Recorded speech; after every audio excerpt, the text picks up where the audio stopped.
The Things We All Carry is a podcast about first responders and their stories surrounding trauma on the job. The intention of this podcast is to raise awareness and share meaningful conversation around a subject often viewed as taboo or simply ignored. Be aware this content may be graphic and it is real. It may not be suitable for children or adults triggered by this subject matter. Welcome back to The Things We All Carry. In preparing to record this intro, I had to consider a few things, kind of consider where I'm at for the week, consider how things are going, how this job of mine, this career of mine is coming to an end and new openings or new chapters are beginning. I was in the gym this morning and I could feel some anxiety building and it continued to build. And I knew if I didn't get it off my chest, it was going to sit there for a while. And so I reached out to a friend and you guys might have heard him before. I know you've heard him on the show and you might have listened to his show. He's TJ from Keep the Promise. And I just said, man, the predominant mood is, it's just nerves. I'm scared shitless. Like, what the fuck am I doing? And he was quick to get back to me and I had to laugh because his reply was, yeah, what are you doing? And then he kind of leaped into action, you know? Well, let's figure it out. Let's make a plan. Let's talk. And, I don't know that I was necessarily ready to talk or was looking to talk at the time, but TJ being TJ, he picked up the phone and he called me and I said, let's talk about this. And, he shared some insights with me and, he gave me some advice and he listened and, what he said made sense. And one of the main topics was growth. And, you know, to grow is sometimes a painful thing. And I can't forget to keep that in sight for myself. What I'm doing is I'm starting a new growth. And so I have to let go of some of the past to make room for that growth. And I have to keep in mind that it's up to me to keep parts of the past that I want to keep. So one of the things that is kind of eating at me lately was making this decision to step out of the fire service means I lose a community. And between TJ and my friend down there in Florida, James Gearing, they both have reminded me that you're not losing a community. You're losing the job and the title as active firefighter, but you're not losing the community unless you choose to lose it. And James is the same way. You know, I reached out to James Gearing at one time and said, hey, did you have these feelings when you were leaving the fire service? And he got back to me pretty quickly with an answer that, it was well thought out and much appreciated. And I'm not losing a community. What I'm doing is I'm going to continue what community I have. I'm going to grow my community and I'm going to find my tribe, as TJ and I talked about, finding a tribe, you know, identify who's in that tribe. And that tribe is not just like-minded people because that would be boring. I want interesting people. I want voices that differ from mine at times. I want people that tell me that I'm wrong, kind of put me in my place and have conversation about it and create growth that way. So with that, I have to break my mold and I have to be the one that reaches out. I have to be the one that initiates. I have to be the one that says, hey, let's go get breakfast. Let's go get lunch. Hey, let's hang out on the phone for a minute. Or you want to record a show with me for, you know, a 30-minute, you know, conversation. I want those unfettered conversations that you have in the firehouse around the table or in the unit where, you know, no feelings are going to get hurt and no subject is off limits. I thrive off of those. I love them. They make me laugh. They make me cry at times. They always challenge me. They always get me thinking. And, I don't want to lose that piece, especially, you know, that I think that's so important for our community, who we are. We like to challenge each other. We like to make fun of each other. We like to bullshit with each other and we kind of thrive off of it. We get a perverse bit of satisfaction and the dark humor is it. And it's there for us for support and for therapy and for distraction. So that's kind of on my agenda in the next little bit, is identifying my tribe, identifying where I want to go with stuff, identifying tasks for myself, and, you know, finding the new normal. What's going to be the new normal? How do I establish a schedule for myself? How do I find my daily path, my weekly path? How do I find the challenges and the interests and I don't know, the people. I don't want to lose the people, and that's what I worry about. And that's on me. I am an introvert through and through, and I would prefer to sit at home and be in a cocoon and kind of ignore the outside world. And I can't do that right now. I'm going to have to go against that nature of mine, and I'm going to have to seek that human contact, that interaction, the conversations. I thrive off these conversations, and I just want to have more of them, and I want to cast that net as wide as possible and create, like TJ and I talked about, create a tribe and grow from where I am now, grow as a human, grow as a man, grow as a former firefighter, grow as an interviewer, as a podcaster, and see where we go, see where I can take this, see how far I can take it, and see where I end up. And I don't know if ending up isn't the destination isn't as important as the journey, because I need to thrive off this journey, and I need to like I said, I just need to thrive off the journey. I have a lot of thoughts swirling around in my head, and some of them make sense, some of them don't. And that's, if they don't make sense to me, they're definitely not going to make sense to anybody else. And so they're hard to get out. And when they do pop up for me and I go, oh, wait, I recognize that, I am reaching out to people, and I'm saying, hey, this is what I'm thinking. What do you think? Do you think I'm crazy, or do you think it's wrong? Do you think it's right? And, in a way that's really kind of new for me.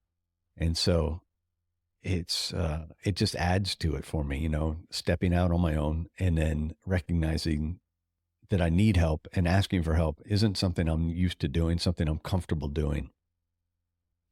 So I'm learning how to do that, and I have to learn in order to thrive and survive.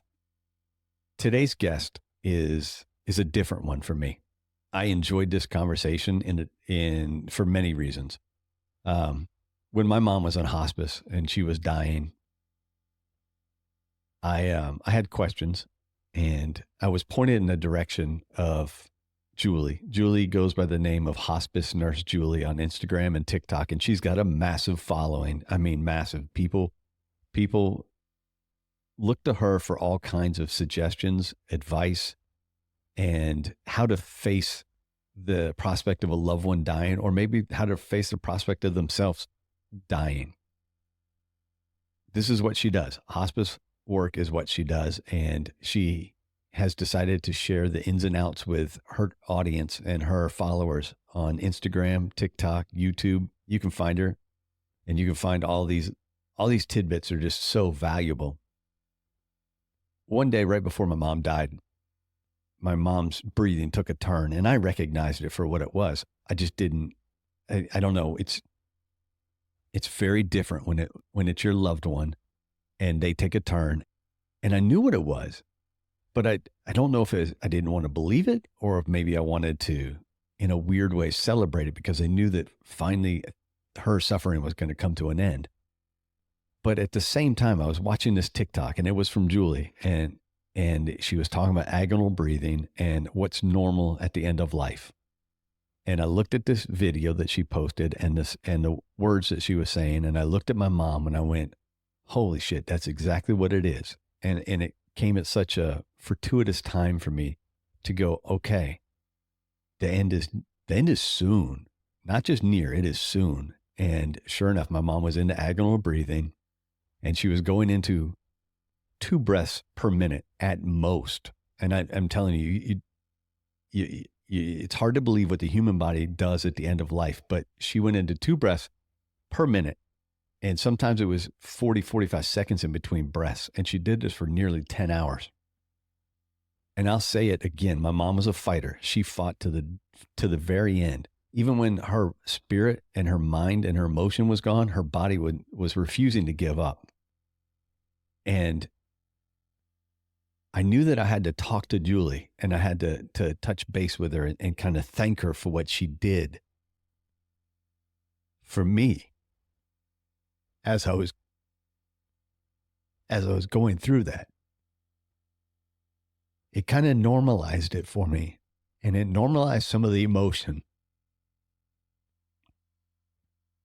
and it brought information to light that made sense and informed our decisions and made us competent and comfortable in our decisions and our care. She's an amazing resource for anyone going through this whole prospect of hospice or death and dying. She's an amazing, amazing resource. And if you're faced with this for a loved one, find her and listen to her, reach out to her, because she's available. She's been a nurse for, and I'm going to get this completely wrong, and hopefully she doesn't get mad at me, for 16 plus years, 8 years as an ICU nurse, and I think another 8 now as a hospice nurse.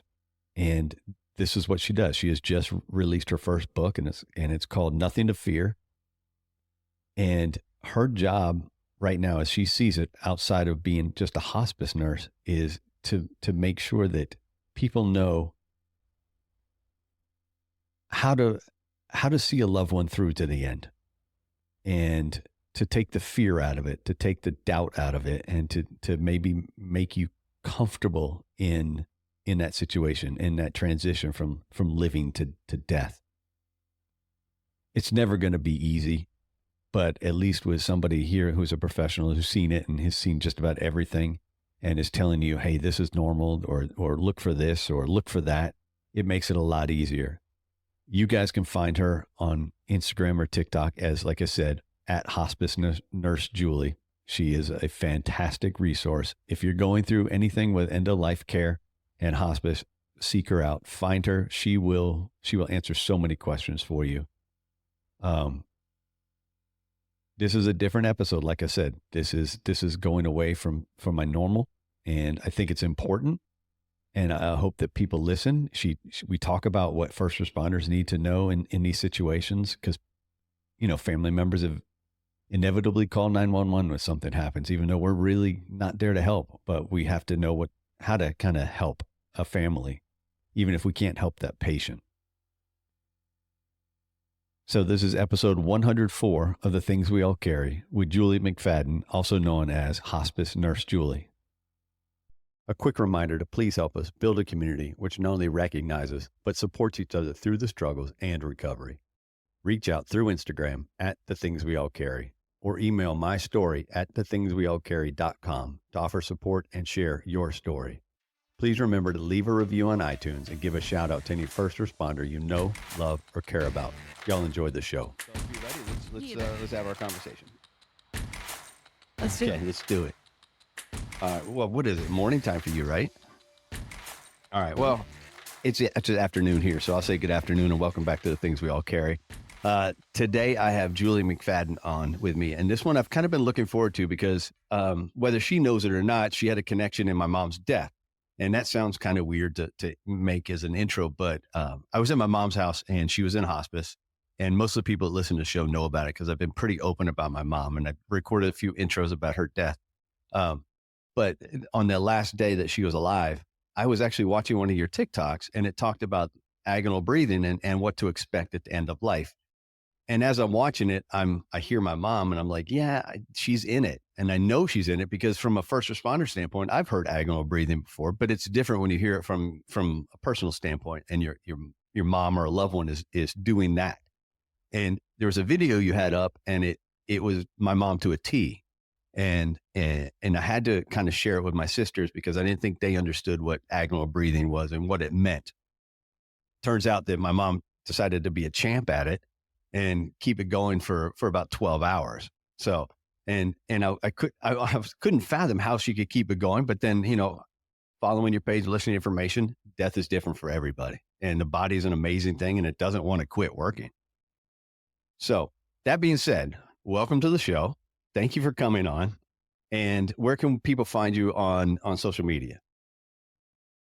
Well, thank you for having me. And yeah, so people can find me. I'm Julie. My name's Julie McFadden. I'm a hospice nurse, but I'm on social media as Hospice Nurse Julie. So basically, anywhere you get your social media, that's my name, Hospice Nurse Julie. You can find the videos. You can find the videos there. Awesome. So how did you get started with the social media aspect of being, hospice nurse Julie, and why? I know, right? That was so it was so crazy because it really was. I was really not. I had no thought about it. No thought. No, no goals in mind. A couple years ago, it's been about 2.5 years now. Um, one of my very good friends' dad was dying. And I was a hospice nurse, and his dad was on hospice, and he was calling me a lot. I was a hospice nurse, not doing anything with social media, or having it even in my brain to do anything about social media. But I was sort of rattling off things to him because I was kind of his go-to person to ask questions to and things. And he like pumped me up so much, was like, I can't believe you know this stuff. I can't believe you can just like rattle off these things. People need to know this. You need to tell people this. Like, you're so good at explaining things. You really need to tell people this. So much so that he actually like bought me a microphone to start a podcast because he thought I needed to do a podcast where I talked about death and dying. And I was still like, I don't really want to do that. First off, podcasting is really hard, and I didn't want to have to edit all the things, and I just didn't know where to start. But he was really pushing me to do something like that. And then in that time period, I went home to see my nieces, who are like tweens. They're like 12 and 13, I think, at the time. And they were on TikTok, which I thought nothing of, except for like a place where like young kids did dances, and we were like doing them together. And I got on TikTok so I could like watch their videos of them doing fun dances. And that's where I started seeing that there were people my age, I'm 40, like on TikTok talking about like space and like gardening. And I thought it was really cool. I was like, this TikTok's actually pretty great. I didn't know. I'm going to try to make TikToks. So that's where the TikTok thing came in. And so I just made a few videos, and I think I looked back now, the 4th day in to making videos, one of my videos went viral, and like mega viral, where I got like 10,000 followers overnight. And then and then I think in the first month I had like 100,000 followers. And then in the next year I had 1 million followers. So it was something that just sort of, it felt really organic, and it happened on its own. And I didn't really have to try, which was great, because I feel like anything I'd have to like really work at, I probably wouldn't do. Maybe that's the key. I need to pay attention to. Stop trying. Yeah. Yeah. I really not trying. I was not trying. Even now, like now that's like half of my career, I still am a nurse, but I also do this almost full time. I try really hard to keep that energy of like not trying to hustle and make something happen. I always just stick to like my heart and what am I actually trying to say? Who am I actually trying to talk to and teach? And it's been working out for me. So it's been really amazing. I can't believe it. Truly. So you're in California, but I know you're not from California. How do you end up in California? Where do you originate from? Where were you born? What was life like before California? Oh my gosh. Wow. Yeah. I'm from Erie, Pennsylvania, which is like northwest Pennsylvania, near like Canada. It's cold and dark and super snowy.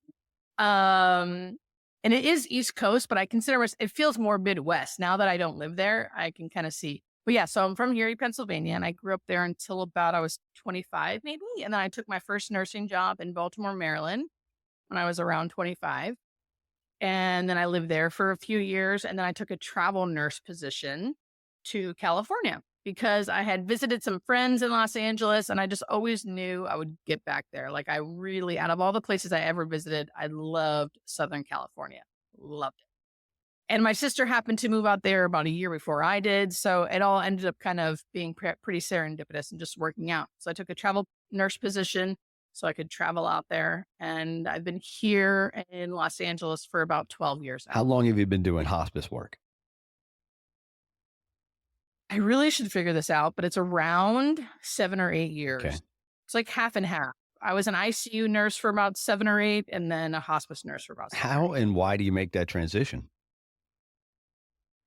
Well, ICU nursing, whew, man, I could do a whole nother podcast. I could do a whole nother like TikTok about that. Like just a whole nother like it was so traumatic. I don't know how it is for first responders, but like I know it's like a different ball game, but it was just so much, to me, so much suffering.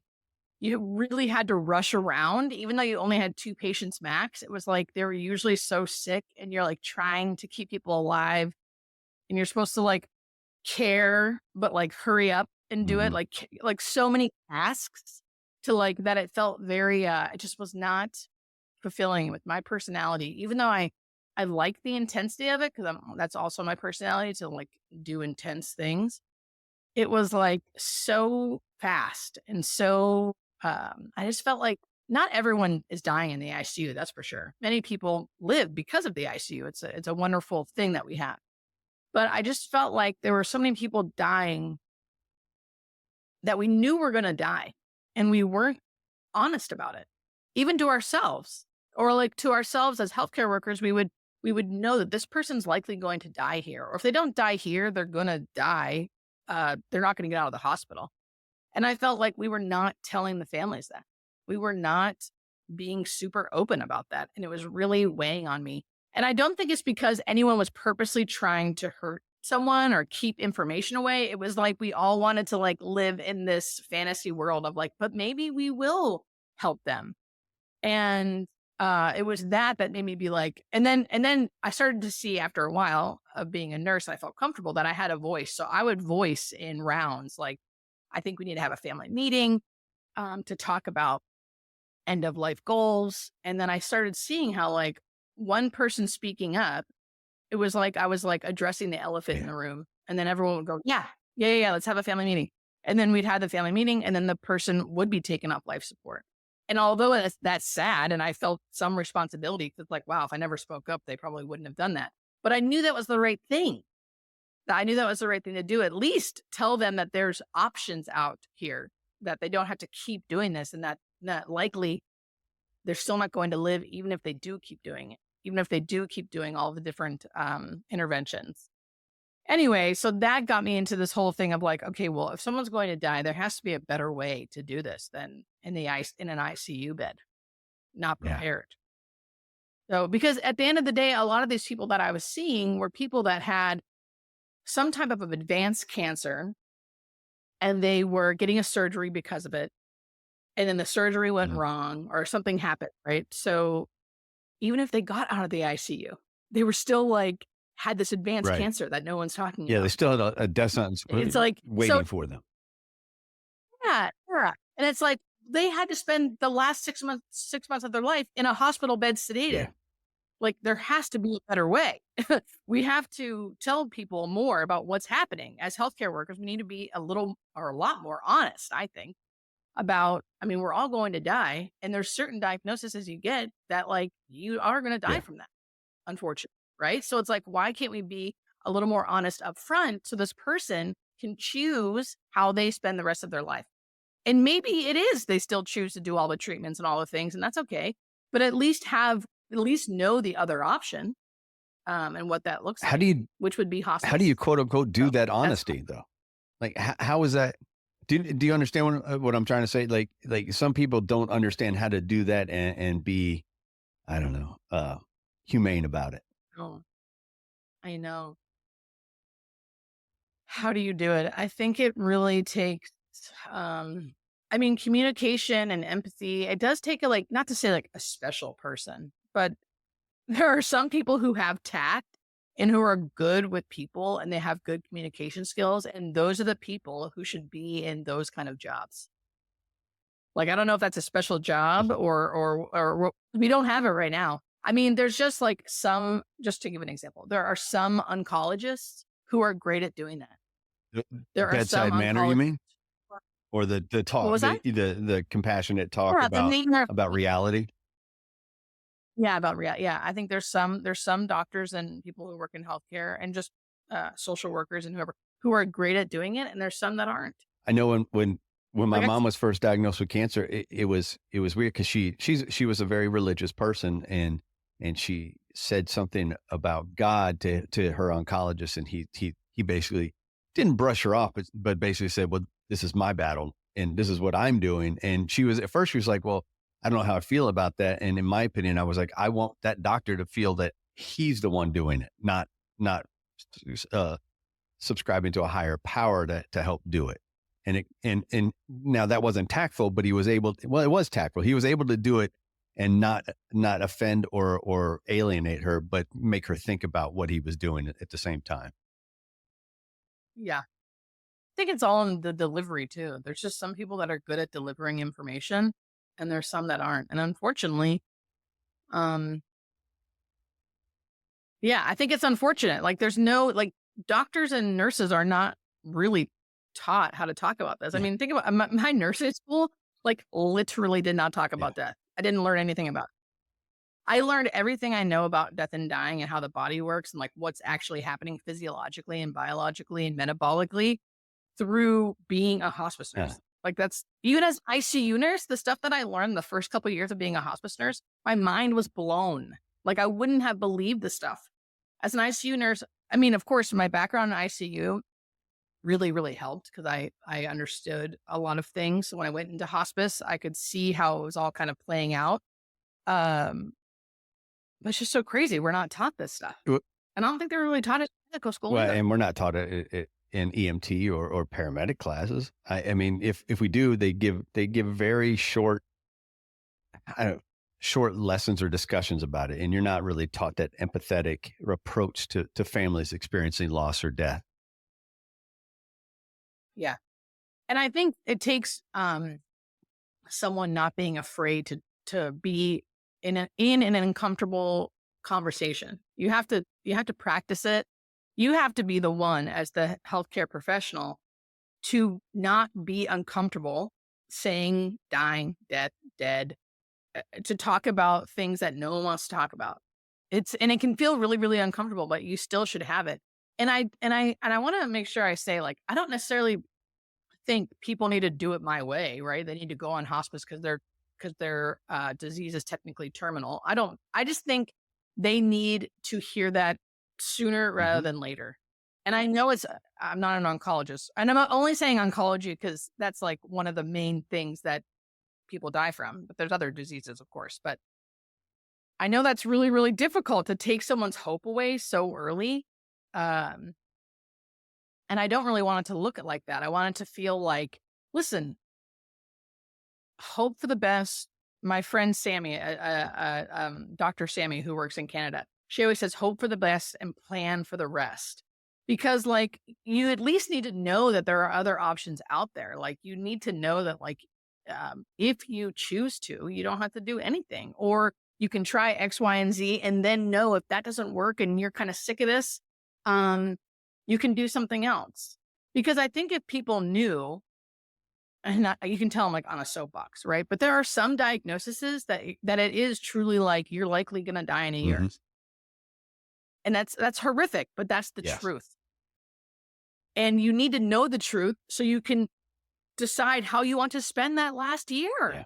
Because many people would say, fuck it, I don't want to do X, Y, and Z.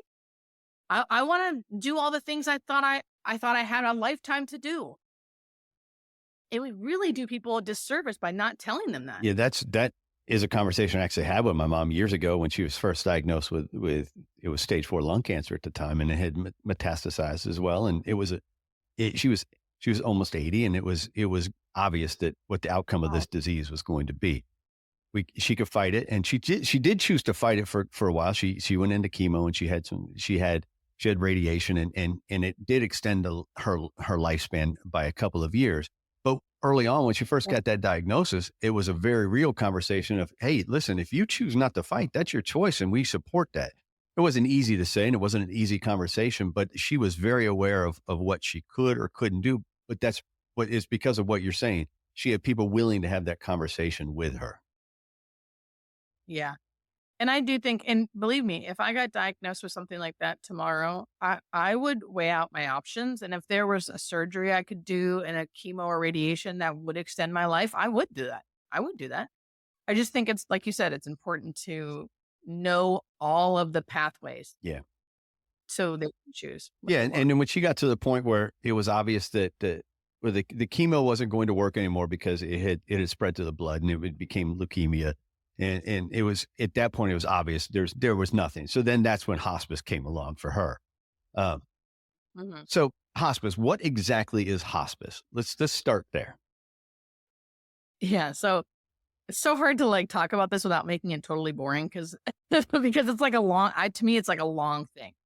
But I will say, and sounds cheesy, but I really mean it. Hospice to me is about living. People think it's about dying, but to me, it's about living out the rest of your life the best way you can.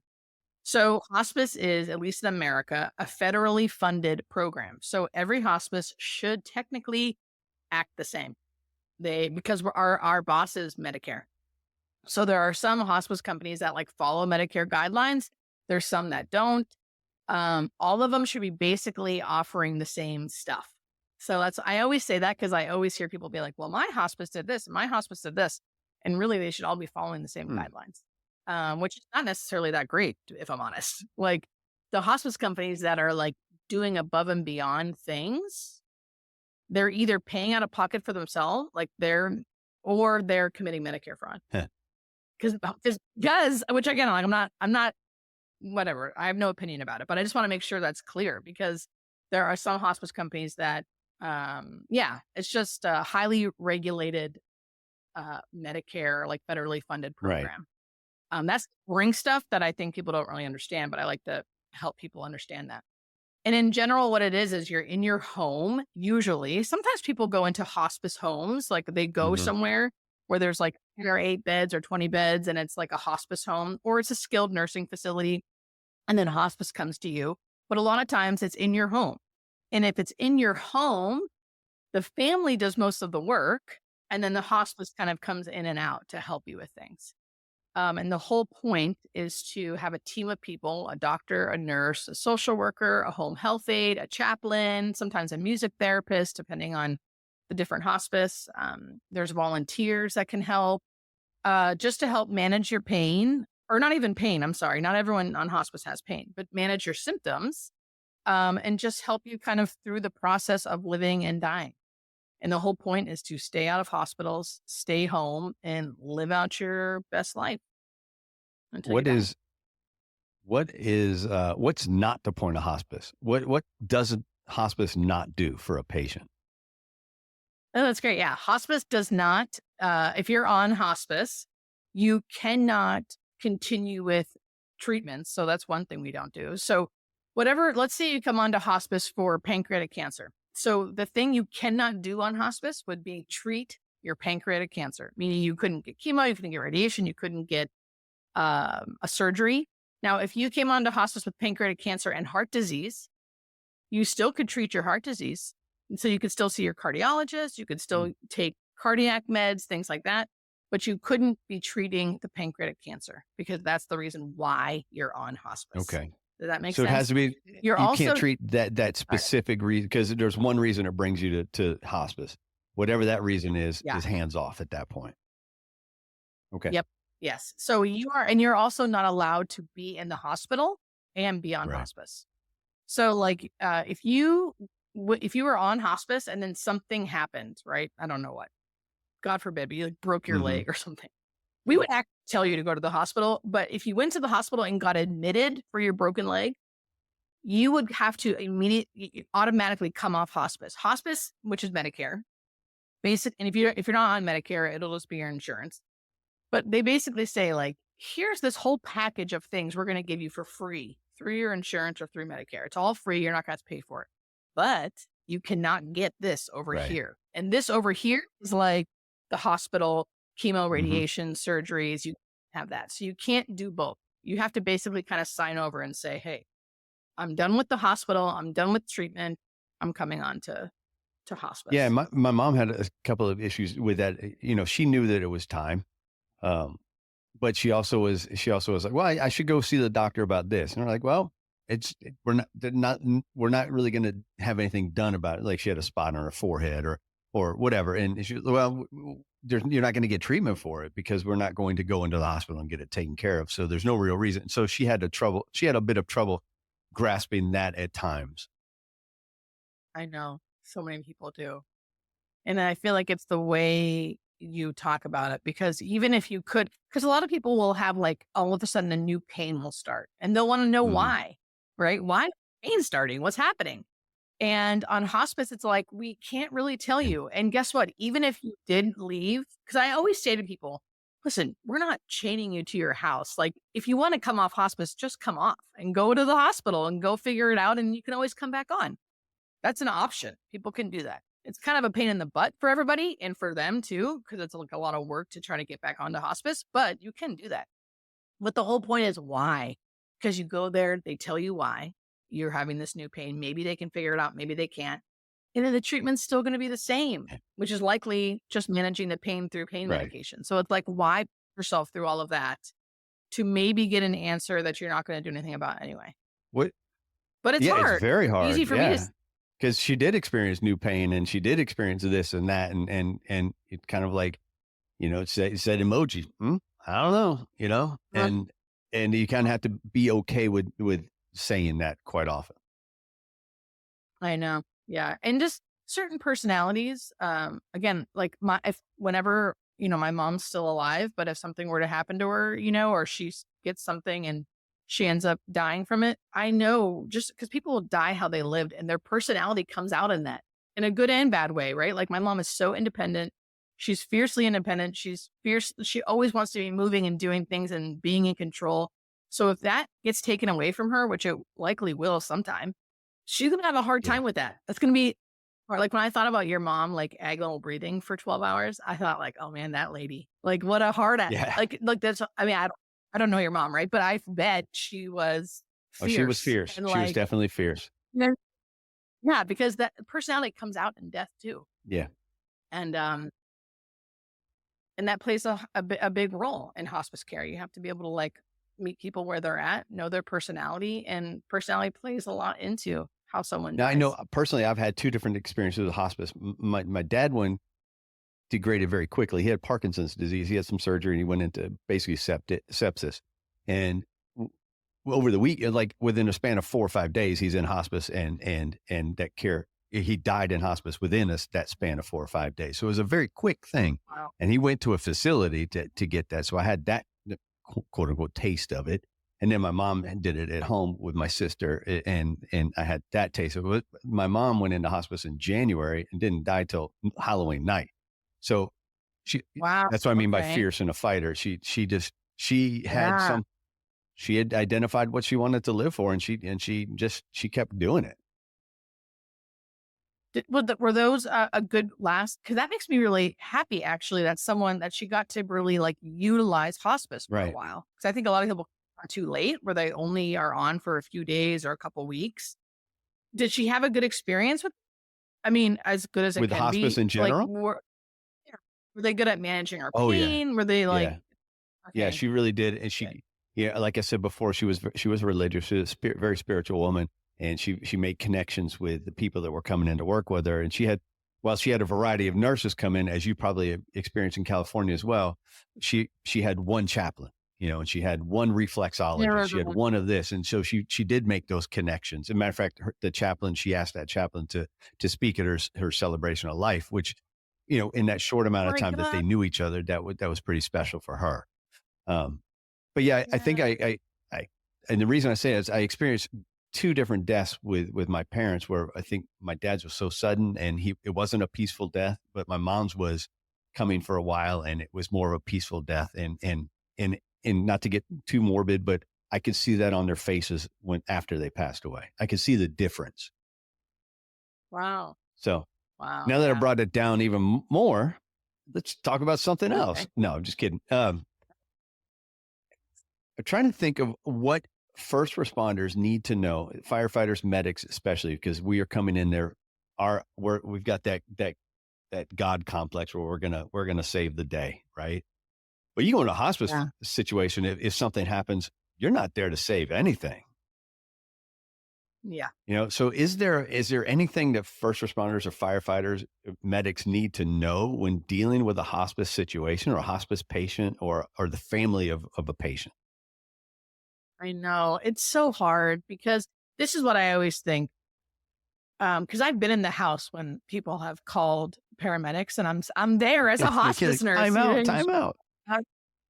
and the paramedics are looking at me like, seriously, and right, the family, it's like, so please know, if you're a paramedic, hospice nurses and hospice workers are doing their best to help families and patients understand what's happening. And sometimes just because of personalities, family dynamics, people are not getting it. Right. And they are going to call 911 no matter what.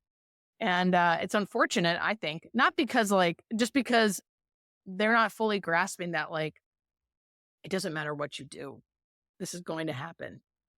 So know that we're doing our best, because I do see a lot of paramedics look at me like, why are we here? And I'm like, I know.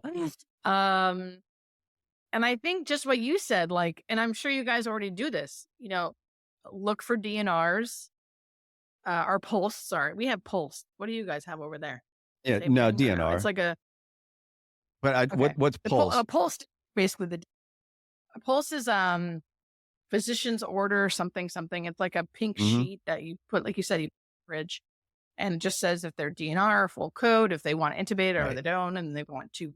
So I would always say look for that or ask people about that, and to call us if we're not there. I don't know if they can call us or not. Like, can they call hospice if you know someone's DNR and family's still freaking out, call hospice. And I think that might confuse things, because it's a state to state thing as well. I believe with what you can follow. Can you use a copy of the DNR? Does it have to be an original DNR? Does it, does medical power of attorney count? All of that. And I think maybe that's a state to state thing. And the best advice you and I can maybe give a first responder today is know your state laws. Yeah. Right. So, right. And as hospice nurses, the best thing we can do is educate the family. I mean, I give, when I'm lucky enough to work in a state like California, and I'm a unionized nurse, which is amazing. So I have time. I realize that most nurses in general don't have that. Right. And you need time to be able to, when I do my admissions for hospice, I am giving scenario after scenario, so they fully understand what they are supposed to be doing. Because a lot of families just don't know. So they'll call 911. And then first responders are just doing what they're Right. taught and what they're to do, right? They have a whole different mindset. I totally get that. So on our end as hospice nurses, education. We think people understand what's happening. They don't. Because most of the time when I say, if something happens, if they start feeling short of breath or feel like they can't breathe, call us. I mean, they can do what they want, but I say, call hospice. You don't call 911. And they're like, what? Right. Almost every single patient and their family is surprised by that. But I think as hospice nurses, we take for granted that people know what's going on. They don't. No, We have to talk about it, educate, specific examples. Yeah, people don't understand what's going on. It's frightening how unprepared and undereducated we are as a population with death. Yeah. And it's because it's taboo. We don't want to talk about death, especially our death or the death of a loved one. Exactly. It is so taboo. It fucking scares people. Yeah. In our minds, we want to live forever. Well, newsflash, we're all dying. We're all dying. And I will say, though, people who are willing to even say, I don't want, people always say, what do you say to people who say they're afraid to die? Well, I'm afraid to die. I talk about it all. I'm still afraid to die because it's the unknown. Or not even afraid. I just don't want to. Yeah, right. I don't want to die. But I think even just saying that out loud, the parents and the patients and the people who say to me, I'm afraid, I don't want to, I'm angry. That's all you need to do. You don't need to, that helps you get to a place of acceptance. Right. Just saying those things out loud help you. It's a release grip, even just a little bit, that grip of fear. Yeah. And people think they need to do these profound things. And it's no, you just need to say it, talk about it. It will a little Yeah. bit. And you have to, from a family standpoint, I think that you have to, it's almost like giving permission at times. Yeah. So at least I think that I kind of found that in both situations. One of the things I wanted to ask you about is how do you, in hospice, are there, you have to see these definitive stages of death, correct? So Mhm. what do you normally, you get a patient, and how does that normally progress for you? What does that look like? And how do you approach each of these stages? Yeah. So I will say everyone is Yeah. different. People do not always follow the stages. So it's hard. And I always preface that when I'm talking to families. So I personally always use the Barbara Carnes, like little mini pamphlet. Have you ever Mm-mm. seen it? It's called Gone From My Sight. They call it the little blue book. I like Barbara Carnes to me is like the queen of Okay. hospice. And when she first followed me back on Instagram, I about Fangirl. because I'm Yeah. obsessed with Eve. I've since like met her or, like we're friends now, which is mind blowing. But anyway, this book, Gone From My Sight, the little mini pamphlet, you can get it for like $3 on the internet. Most hospice companies have it.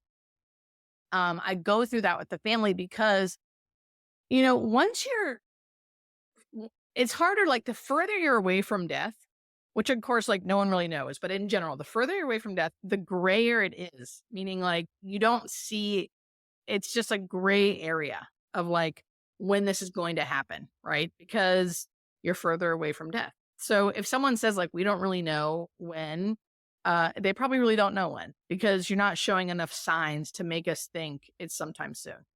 So what I normally start seeing is people are just really tired and they don't really eat. That's Yeah. the first thing I usually, and that's like about, I mean, if you're coming on to hospice, you're usually about 6 months out, depending, but you're super tired and not eating. And depending on your disease too. So different diseases will have different symptoms, but this is just generalized. And you'll be like pretty fully functioning, still getting up and walking to the bathroom yourself, maybe even showering by yourself. That's 6 months out. When you're about like 3 months out ish, you're probably, again, sleeping more, eating less. And by sleeping more, I mean like Yeah. 16 hours a day, maybe sometimes like nodding off during the day, maybe only one meal a day or like small little bites all day long.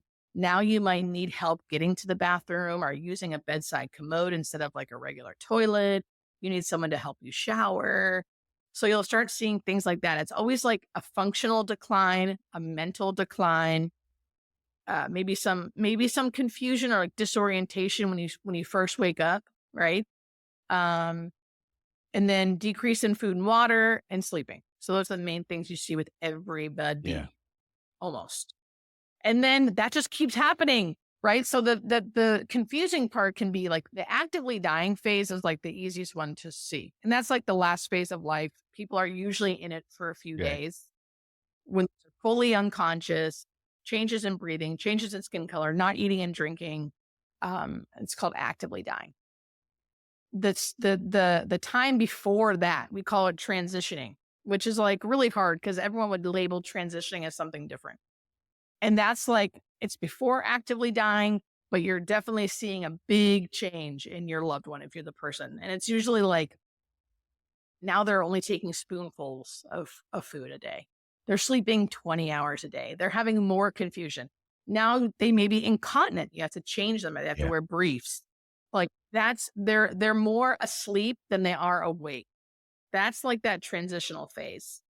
And depending on the disease, right? So there's sometimes different diseases will show different things, but that's like the general thing. And the best thing you can do during all of those times is listen to your loved one and let them be the guide. Don't force them to do anything. Don't force them to eat or drink, and just make sure they're safe and clean and comfortable. Yeah. Does that answer No, the it question? does. It's hard. Certain diseases are very specific It too. definitely answers the question. But as I sit here and I'm listening to it, I'm going right back to what you said. Everyone dies differently.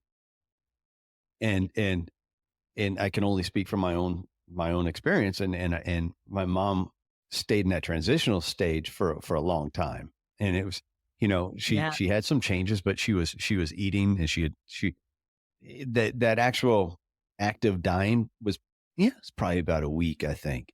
to be honest with you. And then there were definitely stages where I said, oh, wait a second, that's a change right there. And I noticed that when I looked at her on like a Sunday night, I was like, she's not with us anymore. Her body's here, but she's not here. And that's when I knew Yeah. that, that was definitely the end.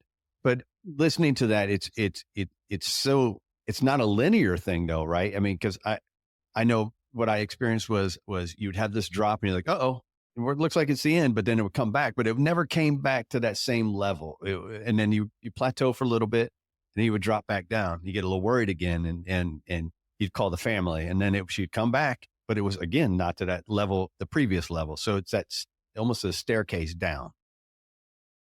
Yep. Yeah. And that's like different for everybody. Not everyone will have that like I had a woman once who was very elderly, so I was so surprised, but she was like the matriarch of the family. There was truly like dozens and dozens of grandchildren and great grandchildren. People were trying, and she actively died, meaning fully unconscious, changes in breathing, death rattle, like for 2 weeks. I've never seen that, but I do feel like people will hang on because they're waiting for people, or they know, it's just personal. And so I just think it's so funny because I could really say in one breath, like everyone dies the same. everyone looks the same when they're dying. And then the next breath, it's like, oh, but it's always different. Because the actively dying phase, people usually do look the same. But what's different is that how long it takes, how they sound, how they act. Some people will just lay there like they're sleeping. Some people will be a little more restless. It just really depends. And that's the reason why I show actual real life video of it, because it's important people see it. I think before it's their loved one, I think people need to know what's normal. I hear so often, my loved one suffered, she suffered. And then I ask, well, why do you think that? What happened? And they explain the actively dying phase. Right. And they just think someone's suffering during it.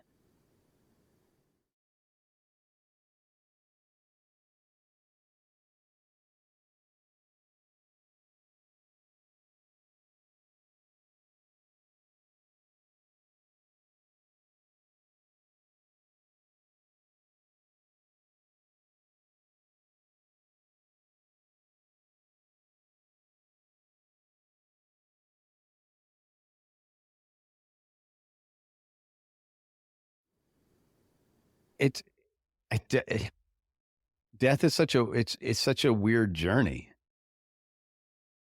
Mm-hmm. And that simplifies it. I understand that, but it is such a weird journey to I mean, I can't even imagine what it was from her point of view. I don't know what she thought in that actively dying stage. That's the weird thing. We don't know what goes on right there.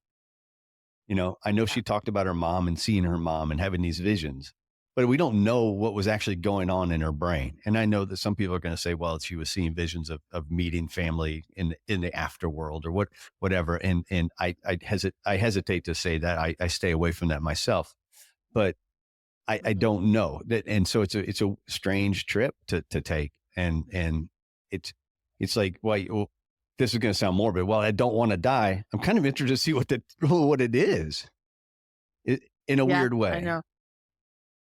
Oh, totally.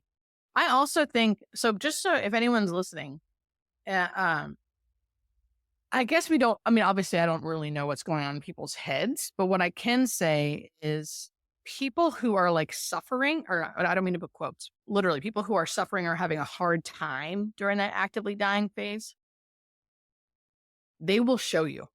So people who are like, you don't know what's going on. You don't know if they're not suffering. You don't know what they're thinking. True. I don't know what they're thinking. I don't know what consciously is happening to their consciousness, because none of us know.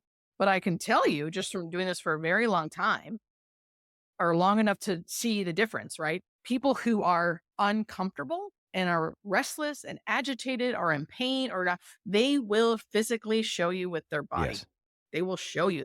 Baby, they're going to be restless. They're going to be agitated. If you touch them, they're going to wince. Mm-hmm. If you turn them, they're going to yell, whatever it is.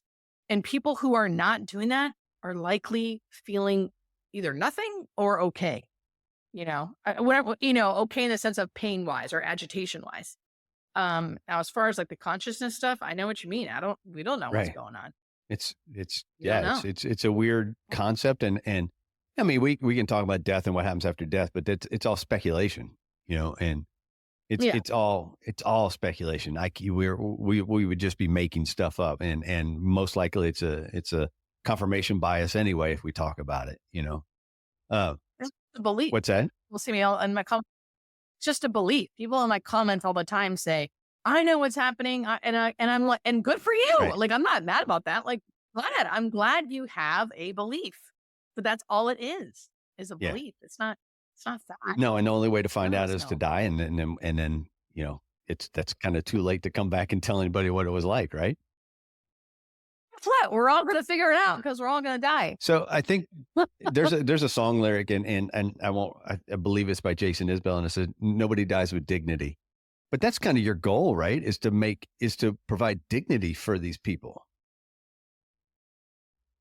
Oh, wait, can you cut out? I didn't hear what you said. Sorry. I referenced a song lyric by Jason Isbell. I don't know if you're familiar with the artist, but it's No. it's a song called Elephant. It's a song called Elephant, and he Okay. talks. It's the elephant in the room. Basically, this woman is dying, and the one lyric says nobody dies with dignity.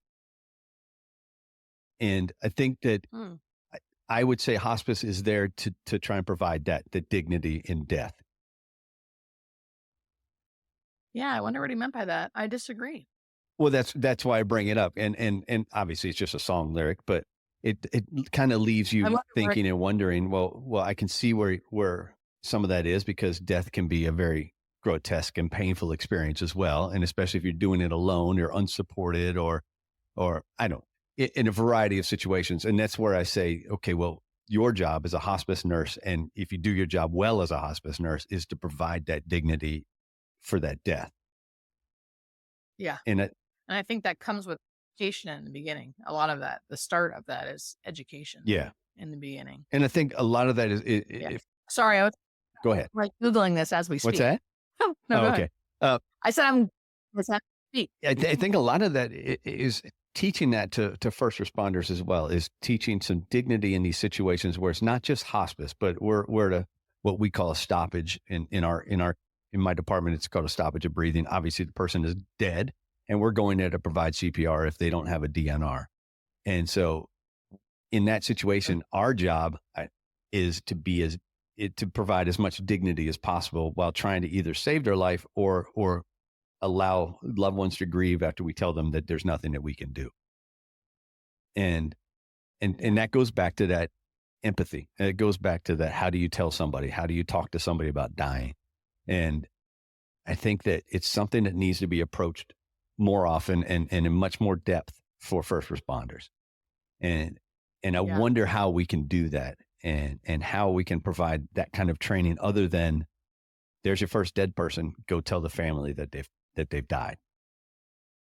No, I don't have an answer either. Me, now that I'm a hospice nurse and doing this stuff, and like, there's so much trauma, I think, and you tell me, but because I've never been a first responder, but I just feel like there has to be so much trauma with that for the person and for the first responders. I think that like having to the first PR on like a 90. The first, we get young guys in here, young guys and women that have never had much life experience, and they come in at 19, 21, and they come in as wide eyed and green to life, really. And they experience their first dead body, and it's kind of, you have to touch base with them. Yeah. All right. How do you feel about that? Are you okay? What questions do you have? Did you see how I talked to the family? Did you see how, we didn't make a big fuss of things. We tried to stay out of the way while still trying to provide the aid and the comfort and the care that we're supposed to. It takes some getting used to, but then I think that there's kind of a pendulum, because then you see these other guys who have seen it so many times. They're just like, oh, fuck, another dead body. And then, Totally. I would imagine that you're approaching kind of that compassion fatigue that people talk about at that point. And that's got to be something that's battled against as well. Yeah. I completely had compassion fatigue in the ICU. Completely. I was totally shut down. Never cried about anything. Never thought about it twice. Like, it's probably not really true, but that's how it felt. Like, yeah, that's definitely not true. Cause I had like a little flashback thing in my bed the other day of like someone, I remember we were turning someone who had been like chronically in the ICU for like 8 months and they had like Right. wounds on their back, like the size of basketballs. And like, uh, I just, yeah, but like, at least for me, I didn't know, I don't know. I mean, I had to leave. I had to leave the ICU. That's what I had to do. Like, I don't have an answer because like my answer was, I gotta get out of here. I can't keep doing this.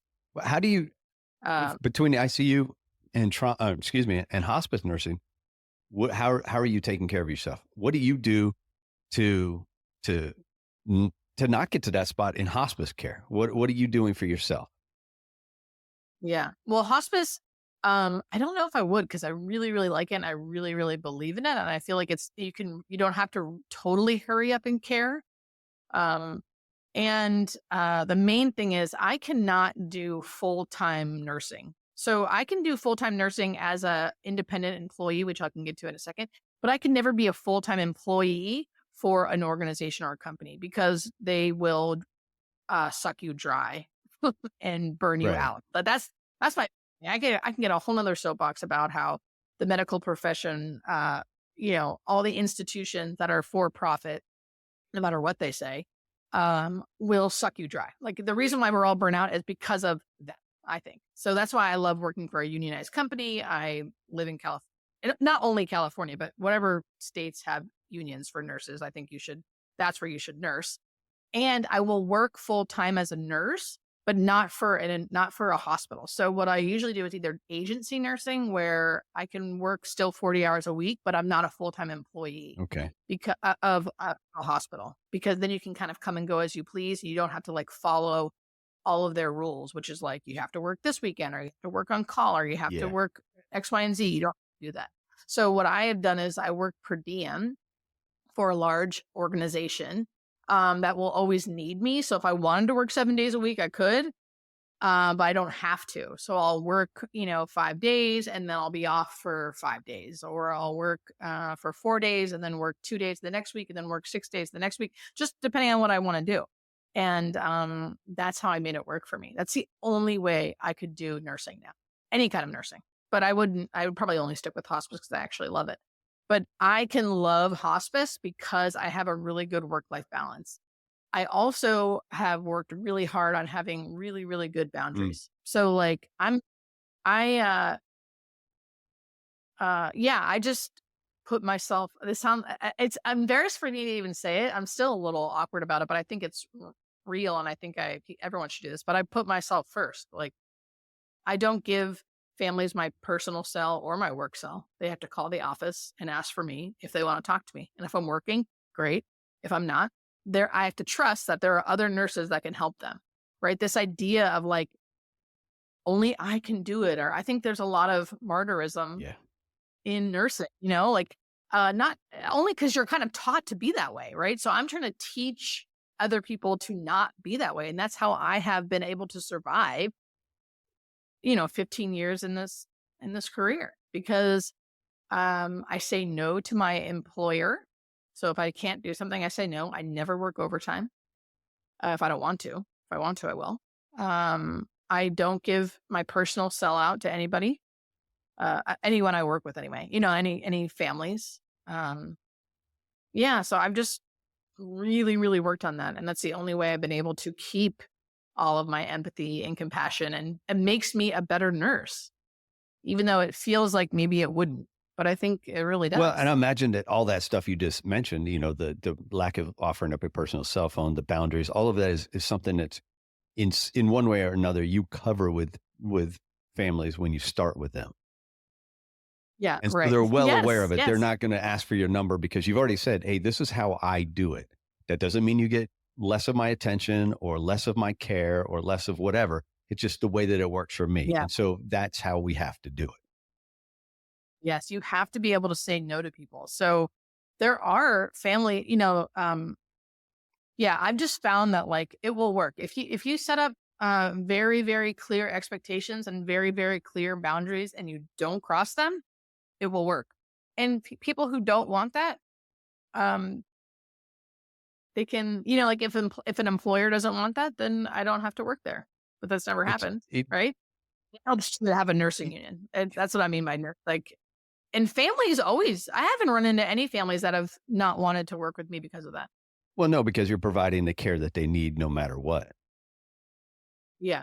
But that advice that you gave, the overtime, the boundaries, not giving out your personal information too much and separating your work, your personal from your work, and that work-life balance. I mean, Jesus Christ, that can go across the board for every occupation, especially first responders. And I think more of us in the first responder realm have to adhere to that, because boundaries are a terrible thing for us. The overtime is we can make a ton of money, but you know what? You work 24 hours at a time for that ton of money. And so you're sacrificing this chunk of your life, your actual life, for this job. And it's for a job that's, I mean, not to get too personal, not to get too into it, but it's a job that's going to replace you when you walk out the door at the end of your career. They're not going to think twice about you. Same thing in nursing. They don't think twice about you when you walk out. They don't think twice about you. Right. No, especially organizations, hospitals, they don't care. They don't. Don't get me started. And I also will say, just for anyone who's wondering, it's really, really hard to start out having boundaries. Just FYI, you're not everyone's favorite person, especially with the employees and coworkers, because the employee will say, well, if you don't do it, so-and-so will have to do it. Or if you don't do it, no one else will do it. That's not my problem. And people will say, well, then the patients suffer. Yes, they do. And guess whose problem that is? The hospital who's refusing to hire more workers. Yeah. This doesn't have to fall on me. It's not. So it's really hard for people to understand that. And it's really uncomfortable. It's really uncomfortable, but I had to do that for my own well-being. And now that I've done it for a few years, it's easier. And I see how well it has helped me, that it's like, okay, I can do it. And guess what? People will follow suit. Other people you work with will start doing what you're doing because they're seeing it's working for you. I've been reframing it from, this is a staffing issue, kind of putting it back on us, to, no, this is a management issue. This is a mismanagement issue. And until hospitals or fire departments or police departments can get their shit together and manage correctly and do the things to keep enough people so they can staff across the board, it's not a me issue. This is a mismanagement issue. And I'm not going to pay the price for it. And I'm not going to pay the price for it. Exactly. So. Exactly. I could really go on and on about that. I know that we talked about having an hour, and we're approaching that number right now. So, and we haven't even touched, because you and I talked about it briefly. You have your own personal story, and we haven't even touched that in this hour. So maybe we can get back together and talk about that, and I can delve into the personal journey a little bit with you, because it's kind of what I do. But I promised you at the beginning of the show that I would ask you 3 questions, and one was supposed to be way back in the first minute or so, and I forgot because, shiny things. What's the last song you listened to? I already had one in my head and I already forgot. See, speaking about shiny things. I know. So what I don't want to do is start singing it, but it's kind of what I have to do. Okay. Remember in the early 2000s, that song that was like, oh God, I'm going to start singing it because I cannot think of it. The song that goes, what you say, because you always meant well. No, please tell me. I'm not getting it. But keep singing. I mean, that's great. Oh, no. Hold on. I'm going to look it up. Because it means, I want to say this word because it's truly the last song, and it really gave me all the feels. Because it was like, hold on. I was really thinking I was going to do it, and you were going to know exactly what I was talking about. Okay, yeah. Hide and Seek by Imogen Heap. Okay, I know the artist. Yeah. Do you know what I'm talking about? I don't know. I'm not familiar with that song, but I've heard the artist before. Yeah. So that song, it brought me back to the early 2000s and all the feels, and I loved it. Awesome, perfect. All right, so my last song. I promise you, I'll also explain to you why I ask for an everyday carry. I actually just bastardized the title of this show from a book called The Things They Carried, and it's by an author named Tim O'Brien, and it's his experience in Vietnam. And what I took away from that book is these are the things that it followed a platoon, and these were the things they took into war, into battle. So a radio, an M16, a grenade launcher, whatever it is. But they also talks about the things they brought out of battle. And that was, what happened in battle and those memories and those scars that stay with you. And so the focus of my show is on the traumas and the mental health and the recovery of first responders. And so we also carry tools into a call, whether it be an aid bag, a life pack, or whatever tools we need for fighting fire. But we bring a lot of shit out of those calls that stay with us as well. If we don't process it, whether we process them correctly or not, we bring them out with us. And so that's why the show is called The Things We All Carry. So to that end, I like to ask every guest about an everyday carry, something you carry every day with you that if you leave home without it, you just feel naked. You just feel like you feel incomplete without it. So superficially, I could say my phone. I'm going to start outlawing that answer pretty soon, by the way. I know, right?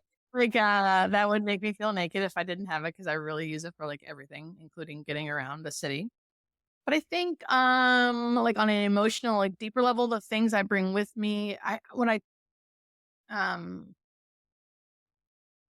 would be like the need, like, I think so often we don't want to feel uncomfortable. So we, try to fix everything, especially if something's like wrong. We'll try to like fix words or fix it with like, don't do that. Don't say that. No, it's not going to be like that. And what I try to do when I meet everybody, especially on hospice and the families, is not be that. To show up and to listen and respond truthfully and honestly. I don't know if that's something I bring with me, but that's what I try. I always try to bring like the truth with me. Not like the truth, like just the truth of the moment. Right. Like I had some lady truly ask me if she was really asking, am I going to close my eyes and see God? That's the question she asked. And I remember thinking like, shit, right. You're asking me like, and I sat there and like, I think the first response was to be like, yeah, I think so. Or, like try to like, and I just sat there for a little bit and just was silent and said truthfully, because the truth is, I don't know. That's what I said. I go, I don't know. Yeah, because in that moment, that brings a whole set of beliefs from everybody. You bring your own beliefs to the situation. She brought her own beliefs to the situation. Right. Hell, I was raised by my mom and I brought a different set of beliefs to that situation. So how do you answer that? You're right. I don't know. I go, I don't know. And so my whole point is like, I answered truthfully, and that's like, truth will set you free, because in that moment we both laughed, because I think you can't take it the wrong way when it's like the truth. Right. So she laughed and I laughed, and she goes, I guess I'll find out. Yeah. Like, and it's like, yeah. And so I try to bring that into the world. It doesn't always work, especially when I'm not at work. It's so much easier for me to do that. In my real life, it's not. In my like normal everyday life, it's not always that easy, but I bring the truth with me, I guess, or like the silence, the patience, the not needing to fix things. Yeah, that's it. Because that brings it's an interesting space, especially for people like us. I mean, you're a nurse. You trained to fix things. As a firefighter, as EMT, we train to fix things. We're called out for everything that nobody can figure, everything that people can't figure out how to fix. They call the fire department. If you can't shut your water off and it's flooding everywhere, they call the fire department. And in those situations where we walk into a house and we can't fix that patient sitting on the bed, you kind of feel helpless. And I had to, early on, I reframed my thinking from, okay, well, we failed because that person died. Well, we didn't fail, because if we did our job correctly and we hit all our marks and everything we were supposed to do on that call, we did our job correctly. We didn't fail. And it's a reframing of thought at times. Yeah. All right. So give us a book recommendation. I know you already gave us one, so I'm going to exclude it. So give me a book that you'd like the audience to be interested in or learn something from. Well, first off, my book. Okay. My book is coming June 11th. So we have some time. Oh, hell yeah. But, congratulations. Yeah. I I don't know if I'm allowed to actually give the title now that I think about it, because we haven't actually Well, announced you it. tell me when it comes out, and I'll have it out on the show. Yeah, Hospice Nurse Julie's book. But let me think of another one. So I hate to say this, but really anything by Barbara Carnes. Like, if we're talking about hospice and end of life stuff, anything by Barbara Carnes, all of her books. Because what I think is, at that time, people can't really read. Like, they are in a stressful time. They just need to see things, have it be easy, like all the information easily out there, not a lot to digest. And that is all of Barbara Carnes' books. They're all like little pamphlets, but they say, and she writes so perfectly. It's like the perfect combination of what people need when they're in this really stressful time, but they need information and they need to see it quick, understand it. And Barbara Carnes does that. And she has several books like that. So one of them, like I said, Gone From My Sight is the main one, but she has a ton of books like that. She has some for caregivers, some for patients, some for nurses. So truly anything by Barbara Carnes. All right. With a K, if you're All right. Barbara Carnes. Perfect. I will we'll have that in the show, and people can search it out, and maybe there's something in there just for first responders to take away from that, because they can see what the kind of the processes are of death and dying. Yeah. Oh, totally. It's amazing. I love it. I love all of her stuff. She has stuff for palliative care too. She has stuff for specifically just dementia, because that's like a whole another ball game. She's really well. Dementia is another big one for first responders, because that's the boom in healthcare right now is dementia wards or the memory wards, or whatever you want to call them. They go by different names, and probably some are acceptable, some aren't, but they're popping up everywhere, especially where I am. So they're massive facilities, and it is that you just have to know how to deal with patients, dementia, Alzheimer's, whatever it is. It's so hard. That disease. Yeah. Oh, yeah. And hard. it's kind of interesting, because you've got to pick a way that somebody's going to die. I think you would rank them, and dementia or Alzheimer's is one that I don't wish on anybody, obviously. And I'm so happy that didn't happen to my parents. Yeah. I just did a video about that, because the actual death of dementia is usually pretty peaceful, but 10, 15 years prior, right? So it's like, it's such a long, drawn out disease usually. Yeah, and it takes such a toll on families. Yeah. Well, listen, thank you very much. Thank you I very enjoyed much. the conversation. And Boston? Is that why you have a Boston? I was born in Lowell, Massachusetts. So I'm in Virginia. Cool. Oh, you're in Virginia. Yeah, my dad's side of the family is from Massachusetts, the Boston, Lowell, Brockton area. But I grew up down in Florida for the majority of my life, and then joined the Army, and just kind of traveled around, ended up in Virginia about 20 years ago, and it's home now. So, oh, wow. Cool. But if you're willing, I would love to have you back on to talk about your personal journey. I know. I'm sorry we didn't get to it. I am willing. We can, let's get this one out, and then we can touch base again and find a time. Okay. All right. Perfect. Well, go enjoy the rest of your day. Enjoy the weather out there in California. We're going to get a snowstorm tomorrow. Daily sunshine, baby. I'm telling you. There you go. Life. All right. Take care, hon. Take care. Thank you very much. And we're out.